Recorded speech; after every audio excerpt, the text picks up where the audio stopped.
बिस्मिल्लाहिर्रहमानिर्रहीम। अस्सलाम वालेकुम साथियों, I am Mrs Anila Imran and you are watching UV educational centre.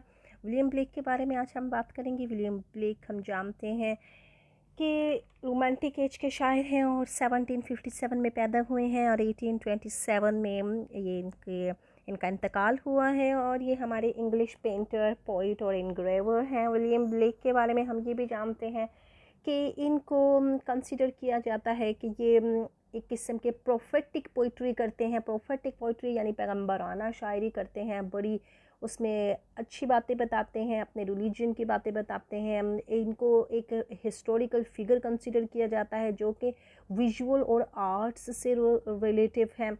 इनका आर्ट्स ये भी था कि ये पेंटिंग करते थे और पेंटिंग में ये अपने एलिमेंट्स का इन्हिसार और इजहार करते थे। ये लंदन में चूँकि पैदा हुए हैं, ये हमारे एक ब्रिटिश पोइट बनते हैं और ब्रिटिश पोइट जो हैं वो इन्फ्लुएंस रहे हैं। ब्रिटेन जो पोइट है वो हमारे उन पर फ्रेंच रेवोल्यूशन का बड़ा असर रहा है और ये फ्रेंच रेवोल्यूशन के साथ साथ उसको अपनी शायरी में दिखाते रहे हैं। इसके शायरी में उस वक़्त समाजी जो हालात थे, उनको पेश आने वाले लोगों को जो मुश्किलात थी वो भी बताते रहे हैं। आज की हमारी स्पेशल पोइट्री जो इनकी है, बड़ी शॉर्ट वर्ड्स में मैं डिस्कस करना चाह रही हूँ ताकि जल्द से जल्द ये पोएम कवर हो जाए। उसमें हम ये बताना चाहते हैं कि विलियम ब्लेक ने सॉन्ग्स ऑफ इनोसेंस और सॉन्ग्स ऑफ एक्सपीरियंस जो बुक्स लिखी हैं वो हमारे सिलेबस में शामिल हैं, जिसमें से हम देखते हैं कि एक्सपीरियंस में आके एडल्टहुड के पॉइंट ऑफ व्यू से बात की गई है, तजुर्बात के हवाले से बताया गया है, और इनोसेंस में एक बच्चे के पॉइंट ऑफ व्यू से देखा गया है कि एक छोटा बच्चा किस तरह से ज़िंदगी को देखता है। इसी को देखते हुए हम देखते हैं जो बात होने लगी है, आपको ये इमेज देख के आइडिया हो जाएगा कि मैं किस पोएम की बात करने लगी हूँ। ये पोएम है द सिक रोज़। अब द सिक रोज़ के पॉइंट को बात करते हैं कि देख रहे हैं आप, इसके ऊपर एक वाम है और एक वाम इतना छोटा है कि वो इस रोज़ को दिखाई नहीं दे रहा है। और इस रोज़ को अगर आप समझ लें तो ये कंसिडर कर सकते हैं कि ये ह्यूमन बॉडी हो सकती है, ये इंसान है।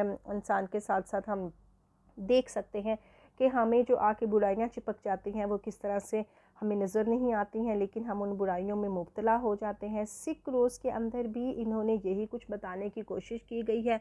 इन्होंने ह्यूमैनिटी के टॉपिक्स उठाए हैं और बिब्लिकल सरपेंट दिखाया है। सिक रोज़ की जो वाम नज़र आ रहा है, इसे समझ लें आप छोटा सा सांप है जो जन्नत में आ गया है, और वाम को सिम्बोलिज़म पेश की गई है डेथ और डिके के साथ, और इसके साथ रोज़ को सिम्बोलाइज़ किया गया है ह्यूमंस के साथ। रोज़ जो है वो आप समझ लें हार्लट हो सकती है, ह्यूमन, लवर, बिलव्ड, या ज़िंदगी हमारी इंसानों की।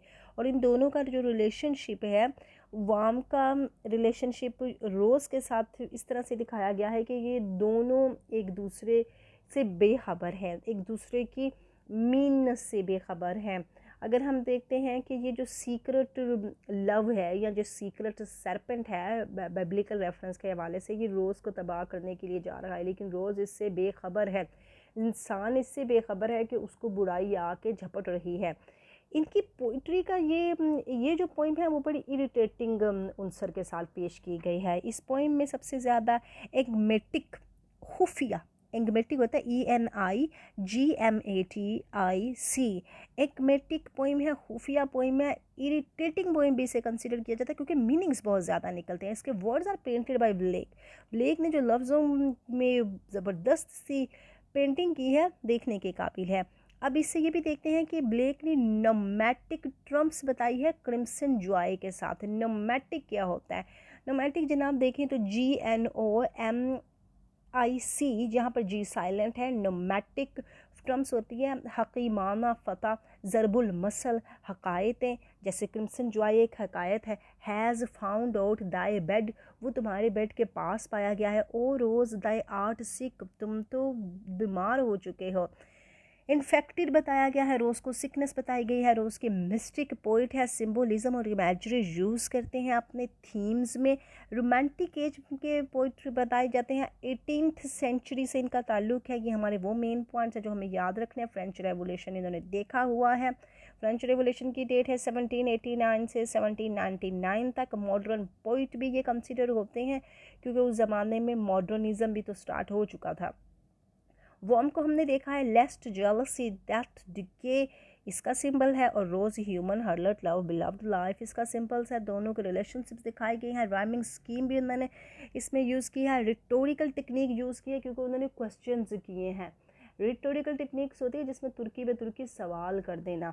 आखिर में ही उन्होंने सवाल कर दिया है, डज द लाइफ डिस्ट्रॉय, क्या तुम्हारी ज़िंदगी तबाह हो गई, क्वेश्चन पर ही उन्होंने इसे एंड किया है। हार्मनी है इस पोइम में, और 2 क्वाड्रेंट्स बताए गए हैं। क्वाड्रेंट्स होते हैं 4 लाइन के, और इस पोइम में 2 क्वाड्रेंट्स दिए गए हैं। शॉर्ट सेंटेंसेस हैं और ग्रेट थीम है।